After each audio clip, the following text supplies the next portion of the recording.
Alright mga bossing, dito na tayo ngayon kay Sir Jojo Perez. Isa sa mga recommendation ni Andres Motor Parts sa paggawa ng mga panel ng Duke 390 or 200. Ngayon itatanong natin kay Sir mamaya kung yun lang ba ang kanyang ginagawa o may iba pa siyang tinatanggap na ibang panel like ng ibang brand na motor or sasakyan. Ayan, so ngayon ang sabi ni bossing ay may kumalikot na dito sa ating panel. Nabuksan na siya dati. So kung makikita natin mga bossing, may mga ibang panel dito. May panel lang sasakyan, no? So later, itanong natin sa kanya kung ano-ano ang kanyang kayang gawin na panel ng motor at sasakyan. So yung ating Duke nasa labas lang mga bossing. Ayan. Sa karagdagang info, search nyo lang yung Gawang Kamote, no? Google or Waze. May kita nyo po siya doon. Contact nyo lang siya. Sumasagot siya kaagad, hindi siya nagpapaligoy-ligoy pa. And then pati ang presyo, itanong nyo na rin kung magkano ang presyo. Si Sir Jojo ay mabait naman at kanina may inaabot ako itong may ginagawa siya. Yung kanina ay halos libre na lang yung ginawa niya. So mabuhay si Sir Jojo. Ayan, alright mga bossing, balik tayo mamaya once na makita na natin yung yung ating panel, kung anong itsura sa loob, kung ito ay may pag-asa pa or wala na. Pero sabi naman ni Sir Jojo, 98% mari-repair, depende na lang ang ating magagastos. Pera natin ang iintindihin. Ayan, alright, sana kaya pa siyang ayusin dahil sakto lang ating budget. And then yung brand new kasi nito, medyo may kamahalan and then mahirap maghanap, maaaring orderin pa.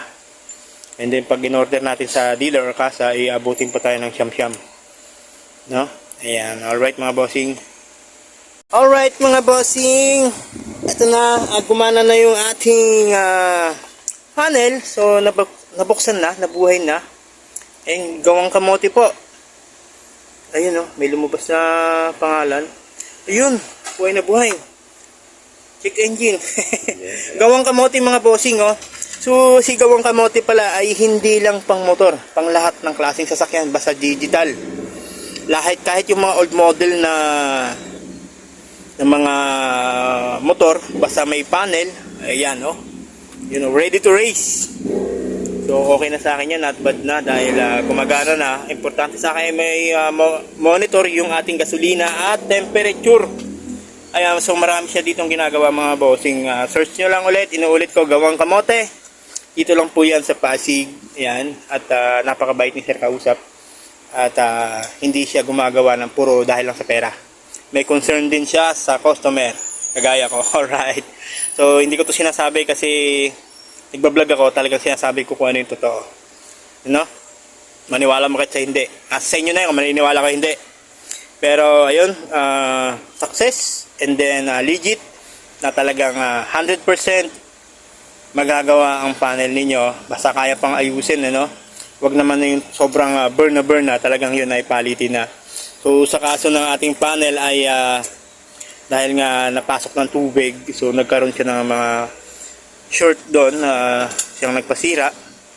Ayan, so yan po si Sir Jojo. Search nyo Jojo N. Perez. Ayan, so ilalagay ko na lang yung kanyang pangalan kung saan nyo siya makakontak. Pwede siya pang i-direct, direct nyo lang si Sir Jojo. Alright mga bossing, so mamaya tapusin natin yung ating vlog once na nakabit na sa motor natin at nakita ng fully function yung ating panel. Ayan mga boss. Ayan mga bossing, gumagana na yung ating panel, function na siya. So isang problema lang dito, hindi na sa panel, yung ating floater, yung gas sensor. Well, dito na yan, o baka wala na tayong gasolina. Pero yun na lang ang sabi ni Sir Jojo. Ayan, shout out kay Sir Jojo. So ayun, perfect, gumana na. Maraming salamat kay Sir Jojo. Ayan. Lalagay ko na lang yung kanyang pangalan para i-search niyo. Nationwide po tayo mga bossing.